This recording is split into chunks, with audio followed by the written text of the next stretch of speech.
kabilis benta! Welcome sa aming YouTube channel. At ngayon, curious ba kayo kung may nagsasucceed ba talaga sa dropshipping? May kumikita ba talaga dyan? Alam mo, curious talaga ako eh. Oo naman. Alam mo ba, may kakausapin tayo ngayon. Ay wait, yan ba yung full-time mom?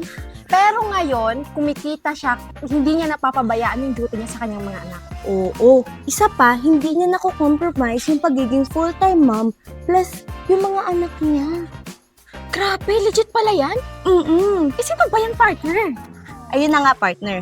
Kaya ngayon, kikilalanin na natin siya. Ano? Tara? Let's go! Ayan. So, partner, nasa na ba yung kikilalanin natin? Sino ba? Wait lang kasi, hindi ko nga alam kung nasan siya eh. Kanina ko pa siya inaantay. Asan na ba?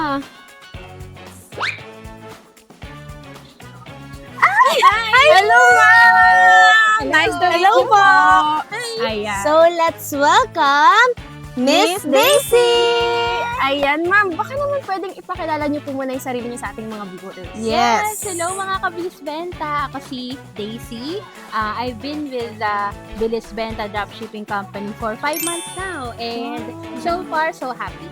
Grabe, ma'am. 5 months ka pa lang po, no? Yes. So, aalamin natin yan yung journey ni Ma'am Daisy. Ready na po ba kayo, ma'am? Yes, ready. Naku, ma-experience niyo yung fulfillment natin. Let's go, ma'am. Kaya, Alam ko, kaya, kaya mo kaya. yan. Hi, I'm Daisy Zapanta, 39 years old from Malolos City. Before discovering Bilis Benta, I was mainly a full-time mom. Most of my days were really dedicated to my family, taking care of the house, preparing meals, and making sure everything was okay for my children. Araw-araw, I would bring my son and daughter to school in the morning, and in the afternoon, ako rin ang sumusundo sa kanila. That routine became a big part of my everyday life as a mom. Like many mothers, gusto ko rin makatulong sa income ng pamilya namin, especially to support my husband with our expenses. At the same time, may mga pangarap din kami for the future, tulad ng plano naming apartment rental business someday. So I tried doing video editing as a side hustle. Kapag may projects, ginagawa ko siya habang nasa bahay lang. But the work wasn't always consistent. Minsan may projects, pero minsan matagal din bago magkaroon ulit ng client. So most of the time, I was really focused on being a hands-on mom. Habang umaasa na sana may mahanap akong paraan para kumita habang nasa bahay lang, without sacrificing the time and presence my children need from me. When I first heard about dropshipping, to be honest, hindi magandang first impression ko. The first video I watched about it actually said that dropshipping was not a good business model. Pero nagpatuloy pa rin ako sa pagre-research. I watched more YouTube videos, especially about Bilis Benta. Coming from experience as a reseller before, nagustuhan ko yung idea na sa ganitong setup, hindi ko na kailangang problemahin ng fulfillment side, pati yung pagpapak ng orders. One of my biggest challenges before starting was financial. Hindi rin biro ang 21,000 pesos na investment, especially coming from our family budget. Lalo na dahil sa previous business ko, may mga inventory pa ako natambak sa bahay na hindi agad nabenta. But eventually, I decided to take the risk and try. When I started, malaking tulong talaga yung training videos at tutorials sa website. They were very helpful, especially for beginners like me, and the support team was always there whenever I had questions. Very prompt silang sumagot at hindi ko naramdaman na paulit-ulit na yung mga tanong ko. They were patient in explaining things, and sometimes they even offered calls to explain the process more clearly.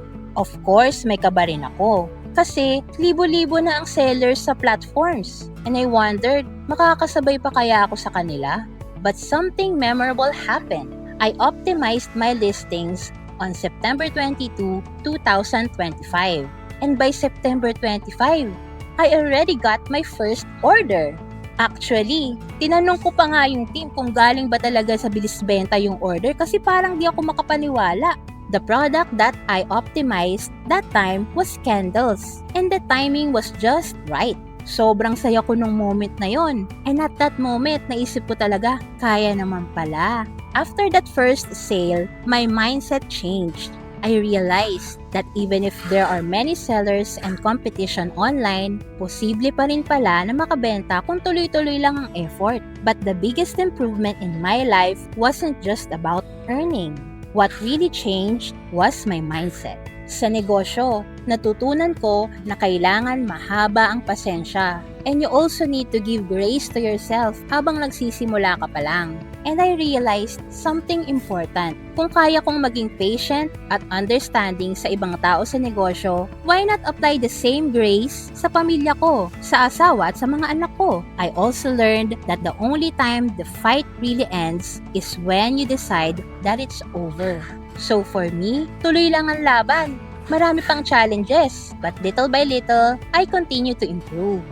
And along the way, I'm learning to forgive myself for mistakes, grow from them, and move forward.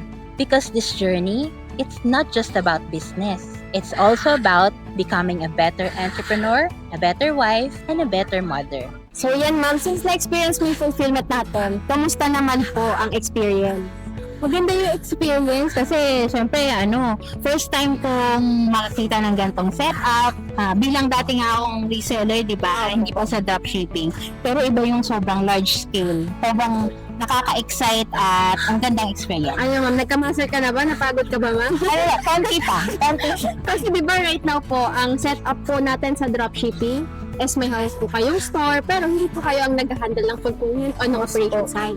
So ngayon ma'am, sa tingin mo, kung ikaw nag-handle ka na ng store kasi ikaw pa po nagpapack, ayan, nagpapadeliver sa customers po natin, sa tingin po ba kaya? Alam niyo, sa totoo lang, na-experience ko yan. Yes. Kasi before dropshipping, nag-try ako ng reseller ng mga garments, underwear. Okay. So, kaya ako sobrang na-appreciate yung dropshipping business model kasi tinanggal yung pain points ng pagiging ikaw ang magpapack. Hindi mo pag-print ng waybill. Yes! Pero hindi pa pala doon nagsisimula. Nagsisimula pa yun, mag-aantay ka kung may order. Kasi siyempre, matambas yan eh. Pag hindi mo yun i-process before 2 p.m. or something, depende sa plato. Ano na yun, parang potential magka-points ka. So, dapat, yun pa lang, store mo pa lang, dapat, anuhin mo na, tutukan mo. Second, pag may order, waybill, packing, magkano ang Bubble wrapper. magkano ang masking tape? Kasi So, yun. mag-tent no? Hindi tayo. Ibang topic yan. Kumbaga, isa yung main point. Yun yung mga pain points na tinanggal ng dropshipping business model. And sobrang na-appreciate ko talaga. Lalo na itong company na Bilis Benta kasi talagang very transparent. Very fast. Yes. So, ang experience ko, sobrang ganda. Okay, for the first question, ma'am. Kung may isang maling akala ka dati tungkol sa online business, ano yun? Oh, that's a nice question. Yes. Huh? Miss Universe. That's a very nice question. Maling akala, number one, hindi ko na kayang makipagsabayan sa thousands of sellers sa online platforms. Actually, nag-start ako sa Shopee. Shopee pa noon, 8 years ago. Wala pang BIR noon. Wala pa nga. Wala pang mga regulations noon. So, Madali lang po makapasok. and pag nag-upload ka ng product noon, kukunti pa lang yung mga buyers. So, parang sa marketing effort mo, hindi ka masyadong effort pero may benta ka. Pero ibang-iba ngayong taon na to, is it generation? Basta ngayong kailangan na to, maling akala ko kasi syempre kakabalik ko lang ulit, ilang months pa lang. Libo na. Tapos parang Dami na pong sellers ngayon, grabe. yes, hindi lang sa dropshipping model. Iba't ibang mga big, small na mga company. Sabayan talaga, ma'am, no? Totoo. So, ang mindset ko noon, makakasabay pa ba ako? So, nung nag-join ako sa Bilis Benta, equipped with proper trainings, equipped with the very supportive team. Yeah. Sobrang hands-on ang admin, ang support team sa amin, mga dropshippers. nawala yun. Kumbaga, busted. Yes naman. So parang para sa akin, tayo na nagsisimula pa lang, may laban tayo. May laban tayo sa platforms. Basta, ang magbibigay na rin ako ng advice siguro, na talagang pag may training, join kayo, attend kayo. Kasi Talagang maximize yung opportunity and resources na binibigay po sa atin. yeah, sa totoo lang kasi outside, you'll pay for this. You'll pay for this training. So ito, kahit paulit-ulit lang, pero kahit paulit-ulit ako nag-grow, may natututunan pa rin ako. Mas nare-realize kasi ng Yes. So, iyon, myth busted na hindi tayo makakalaban. Makakalaban pa rin tayo basta nag-invest ka rin ng time para sa training. Kasi binibigay na sa atin ng bilis benta yun free training. Tama. So, why not, di ba, gamitin na? Kaya kahit marami po tayong, kasi baka marami po dyan na paghinaan ng loob kasi marami ng sellers. Ayan, tingin nila baka din na sila makakasabay. So, si Ma'am Daisy is a living testimony po. Talagang effort, consistency po din natin as a reseller. Kaya po nating makasabay. Lalo na kung meron naman po tayong magandang support, diba? Yes. Grabe, parang hindi ako makapagsalita nun Speechless ba? Tinatapos mo na agad ang unang tanong pa lang natin. Parang, grabe naman pang Miss Universe eh. Okay, for the next question, Ma'am Jani. Ito. Mongga, grabe naman, ginagalingan. So, ano po kaya yung masasabi nyo sa mga katulad nyo po noon? Natakot magsimula. Kasi madami ngayon na nag-iisip na mag-start pero natatakot talaga silang magsimula kasi ang daming factors na nakaka-affect sa decisions po nila. So, isa na dyan is yung wala silang budget. Ayan. So, Okay. natatakot kasi baka scam o hindi. Di ba lalo na sa online po natin, it's talagang ang mga scammer eh. So, tingin nyo ma'am, ano kaya yung masabi nyo po noon sa mga katulad nyo na takot magsimula? Kumbaga kung first time nyo na magbe-venture sa pag-business, yes po. Sobrang valid kasi kumbaga uncharted territory. Hindi mo siya alam, mag-jump ka sa bagong territory. Unang-unang masasabi ko siguro, kung paulit-ulit nyo na naiisip siguro, kung paulit-ulit na parang, try ko pala to, parang mukhang interesting ito. Tapos after ilang days or ilang weeks, naisip niyo ulit, ituloy nyo na. Kasi parang sa inyo yun namin, It's the universe telling nyo. Baga yun na yung guts mo, ma'am. Kumakagat na eh. Yes, parang siyempre, may willingness ka. And I can bet talaga, nasa support system, hindi talaga kayo, never akong na-let down talaga ng support team ng Bilis Benta. And I know for a fact na hindi lang sa akin yung ginagawa, sa lahat ng gut session. So parang una, kung merong gut feel ka na, ituloy mo na. Kumbaga, malay mo, ipag-boom ng iyong ng iyong career, yung life growth and everything. hirap naman mag-live po sa what if. Yes. Diba? Yes. Kung itry nyo to, hindi naman malalaman kasi kung para sa inyo to kung hindi nyo itatry. Po, tama. So, number one, yun, trust your instinct. And second, pag i-trust your instinct, hindi lang yung instinct ang basta-basta gagalaw. Siyempre ito, din gagalaw ka din. Tama po. So, kumbaga, parang i-mindset mo na hindi ito gagalaw, kahit na anong business, hindi ito gagalaw kung nakapahinga ka lang. Yes, tama po.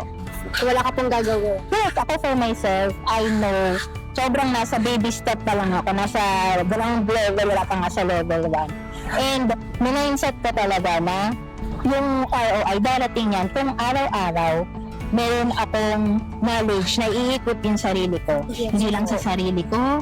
Kasi hindi lang ito about business. Actually, mindset, Actually, mindset din, kailangan mabago. Yes, Para mapunta ka sa better position, pati mindset mo dapat mabago. So, kung meron ka, yun nga, babalik tayo sa gut feeling. Kung nararamdaman mo, i-go ko na to, i-go nyo na. This is go, go, go! Nakukuha nyo guys, ha? Next, ma'am, ano ang advice mo sa mga beginners na nagdadalawang isip pa? Medyo similar to the second question, pero ito, ma'am, gusto ko lang marinig yung highlights or yung isang line na gusto mong sabihin sa mga nagdadalawang isip pa. Sa mga nagdadalawang isip na pasukin itong business model na ito, this is it. This is your sign. Kung paulit-ulit na naiisip niya na parang gusto kong ito, parang kakayanin ko ba, ganyan. Ikaw, yung decision mo, yung first yes mo na yes, itatry ko itong business model na ito, yun na yung sunod-sunod na step. Kasi nangyari talaga sa akin yan. Nag-agree lang ako, nag-oo ako sa sarili ko, at sinabi ko sa sarili ko na isa-follow up natin to, isa-follow through natin to. Hindi lang tayo mag-stop sa panonood ng YouTube videos. Mag-attend ako lahat ng training. Pag may questions ako, lagi kong itanong sa team, and ang team naman lagi sumasagot. So practice and practice and practice, and ayun, parang ikaw talaga, ikaw na, yung yes mo na lang yung inaantay. And I think this is the perfect opportunity para go man. I think it's a yes. Yes! It's a yes for me. Kumbaga sa engagement mo, ito na yung yes. Yes. Okay, ito na last na ma'am. Sa isang sentence lang, kahit isang sentence lang po, paano niyo po ilalarawan yung journey niyo po dito sa Bilis Benta so far? Wow, what a challenging question. Gusto ko mami na-challenge ka kasi ba sa susunod, diving na to. Diving na. Bine-basic mo kasi ma'am. In a sentence. Sentence lang talaga. Yes. Sige mo, comfortable ko ba? In a sentence, ang journey ko kay Bilis Benta, I would say, Oo, na-challenge naman. challenge talaga. Yan ang gusto ko. I would say, everything is worthwhile. Wow, mas grabe na ma'am. Nakatuwa naman. Explain ko ba? Sige ma'am, explain ko lang din marinig ko. Ayun, parang everything is worthwhile na going back, nag-iisip ko yung from the very start na nag-chat ako sa Facebook page ng Bilis Benta up to now na 5 months na, parang everything is worthwhile. And parang I owe it to the team talaga. Kasi sobrang pwedeng sa iba ako napunta. Sa ibang mga company, sa ibang business models, kahit hindi sa dropshipping. Kasi talagang nasa mindset na ako na mag-business na talaga ako eh. Parang binigay na universe yung sign. Okay, mag-start ka na. At talagang dumirect nila ako dito sa company na to, sa Bilis Benta. It is worthwhile, and I'm truly blessed and honored na maka-work lahat kayo. Yes ma'am, we're honored also. We are also honored, ma'am. And I also want to validate your feelings, ma'am, na if you feel na ino-owe mo siya sa Bilis Benta, we owe it to you for trusting us din, ma'am. Yes, syempre. Kasi, yes, through all through your prayers, guidance, path na naisip mo, yung pagod, yung trust mo sa sarili mo, ayun yun po yung isa sa binibless din namin na nakuha niyo po as a dropshipper, ma'am. Isa po yun sa gusto namin malaman niyo na we are very proud of you, ma'am. Yes, we're Thank proud. Grabe, si Miss Daisy Zapanta. Iba ang Daisy Zapanta. And the winner is Miss Daisy! Give a round of applause naman dyan, guys. So, grabe, sobrang inspiring po ng journey nyo, di ba? Yes po. From a full-time mom, pero ngayon, hindi nyo po na talagang na-neglect yung care and love nyo po for your child. Talagang kumikita pa rin po kayo kahit di sila napahabayaan. Never compromise, ma'am. Yes, so sobrang thank you po, lalo na bumiyahe pa po kayo galing kay Malos. Thank you po, ma'am. We're very thankful po sa effort nyo, ma'am. So, that's it po. So, thank you, ma'am. Thank you, ma'am. Hoping for the best po, ma'am, tayo dyan sa ano.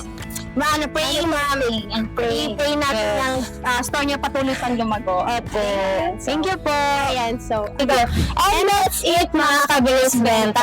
So, narinig natin si Ma'am Daisy, yung living testimony talaga, guys, na dropshipping really works and talagang magsasucceed ka, lalo na kung mag-e-effort, may consistency, lalo na kung may support po kayo na gaya ni Bilis Benta. Totoo. Alam mo, hanggang nga naisip ko, parang feeling ko pinapalutang ako ng Daisy. Grabe. So, everyone, of course, it's valid na may fear, may doubt, of course, kasi lahat naman po talaga nagsimula sa mga bagay na uncertain at hindi naman po tayo sigurado. Nakakatakot po talaga sa simula. But, be inspired, guys, na gaya ni Ma'am Daisy, takot din po siya magsimula. But, gaya po ng mga support na ibinibigay katulad po ni Bilis Benta, wala pong imposible. And for that, na gusto lang din namin mag-thank you sa inyo, mga Kabilis Benta, for only trusting and proving na kaya nyo rin for yourself. And we believe that all your success, all your growth, all your business na mas mag-grow pa siya kapag sinamahan natin ng consistency, ng pagod, ng effort, all of it will be worthwhile. Gaya nga ng sabi ni Miss It will Daisy. worthwhile. So, paano ba yan mga kabilis benta? Thank you sa pagsama po sa amin for today's video. And I hope guys na if you want to know more about Bilis Benta, you can inquire us po sa page na sa Facebook page namin. Ayan. So, visit lang kayo and meron po tayong mga agent na pwede po kumausap sa inyo. Yun lang naman, so don't forget to like, subscribe, and turn on your notification bell For updates. Yes. So, bye now. Bye-bye.